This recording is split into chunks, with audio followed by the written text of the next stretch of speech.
Hello food vibes video game చూడడం అర్థమైపోతుంది కదా. మేము ఎక్కడ ఉన్నాం? ట్రైన్లో ఉన్నాం. ప్రజెంట్ మేము గుంటూరులో ఫుడ్ ఆర్డర్ పెట్టుకున్నాం. సరే అని వెళ్తే అన్న దగ్గర పార్సల్ ఉంది, మాదే కదా అని వెళ్ళి అడిగితే మాది కదా అన్నాడు. సరే చూస్తే ఈ అన్న చాలా పార్సల్ తీసుకొచ్చిండు.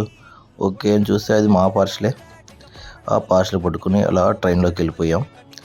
మేము పెట్టింది ఏకే హౌస్లో నుంచి, చాలా ఫేమస్ అంట. మా ఫ్రెండ్ రిఫర్ చేసిండు. అండ్ బిర్యానీ ఒక్కొక్కటి వచ్చి 180 పడింది. 4 పర్సన్స్కి 770 అప్రాక్సిమేట్లీ పడిపోయింది. అండ్ ఇక్కడ ఈ బిర్యానీలో గోంగూర చాలా స్పెషల్ అంట. నేను ఇంకా ఆగలేకుండా ఓపెన్ చేసేసాను. మేమైతే దమ్ పెట్టాము. నాకైతే 5 పీసెస్ వచ్చినాయి.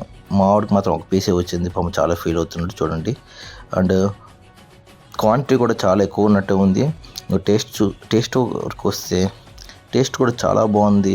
అండ్ మన హైదరాబాద్లో దొరికే డబుల్ మసాలా అంటే అయితే ఏమి ఎక్స్పెక్ట్ చేయకండి. చాలా అంటే చాలా బాగుండిద్ది. ఇంకా గోంగూరతో ట్రై చేయండి. గోంగూరతో మాత్రం అద్భుతం. ఏమని చెప్పాలంటే 5 out of 5 వేయచ్చు గోంగూరతో. నేనైతే 2 ప్యాకెట్స్ వేసేసుకున్నా గోంగూర. అంత చాలా బాగుంది. అండ్ ఇంకా ఏపీలో అంటే గోంగూర పక్కా ఉండాల్సిందే. అండ్ నేను కట్ట ఎక్స్పెక్ట్ చేసా, కట్ట లేదు. షేర్వా ఉంది. షేర్వాతో ట్రై చేసా, షేర్వా కూడా బాగానే ఉంది. అండ్ లాస్ట్లో పెరుగుతో ట్రై చేసా. వావ్, చాలా బాగుంది పెరుగుతో కూడా. అండ్ పేపర్ మొత్తం క్లోజ్ చేసేసా. చాలా బాగా నచ్చింది. నేను దీనికి ఇచ్చే రేటింగ్ 4.75 out of